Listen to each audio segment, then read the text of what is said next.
We've all heard this narrative before. Buy only what you can eat, make use of the leftovers, and so on. And I do this most of the time. So why do we still have so much food waste? I went deep into these documents to help me piece together a very important question, which is, what the went wrong? But first, a bit of context. Our domestic household food waste sits at about 26,000 tonnes annually, which is estimated to be about $342 million, and that is a big number. But if you zoom out, it's actually only 3% of our total annual food waste. And I cannot help but think that this does not seem like a me problem, but a systemic one. So, how can we save our food?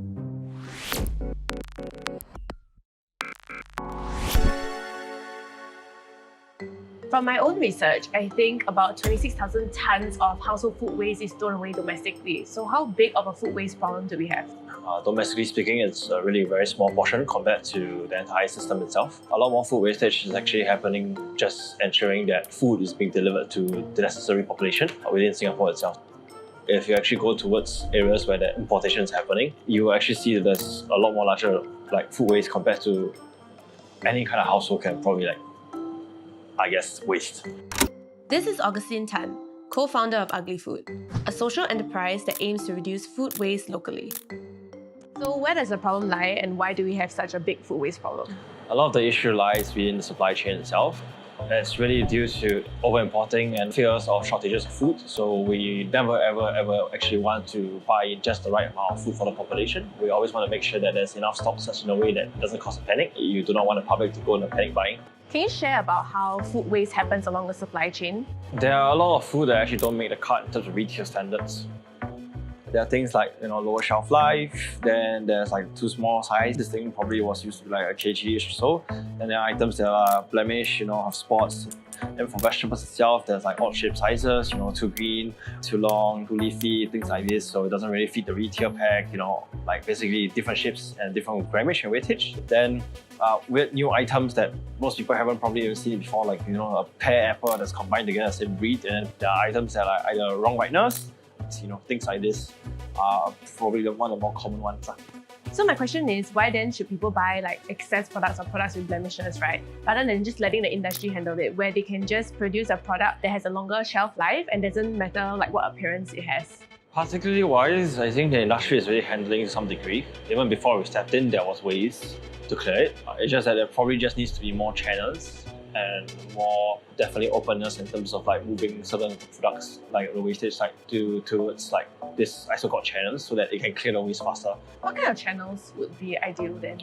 So for manufacturing wise itself, oranges I was mentioning, that goes to the juicing company. Eggs goes to bakery. Meat section wise, there are chances where it might get just sold to Africa regions, or within a different country itself that might actually need meat at cheaper prices.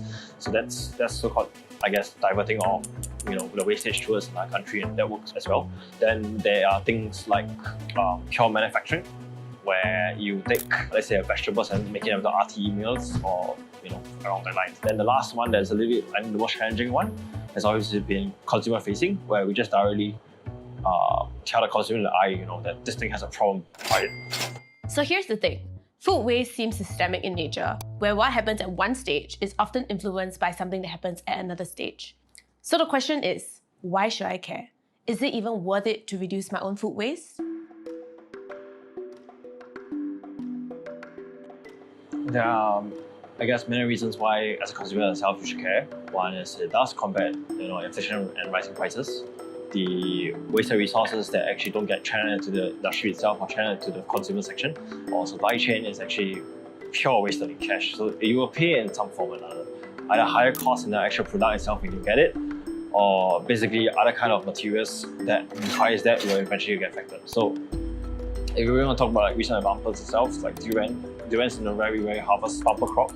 So this year durian's really cheap. So that alone, if you're able to clear the amount of food wastage or prevent food wastage happening of this bumper crop itself, then we'll be enjoying very good prices. So it's a lot like supply and demand in some degree. Anything that is wasted is just evaporated supply.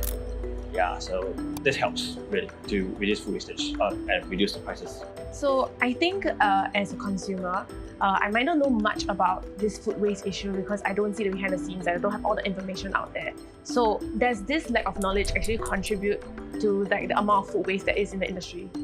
I think it definitely does, to some degree. Primarily, if you don't really know how hard is it to grow food, or how hard is it to transport food down SG itself, we are actually really, really lucky in some sense, because apples has been a global shortage for like a few years already. Yeah, cost has definitely increased in that section. So not knowing and not appreciating how food comes about will definitely have that kind of impact in terms of it's just waste food. It doesn't really matter, that kind of stuff. So but it actually does lah.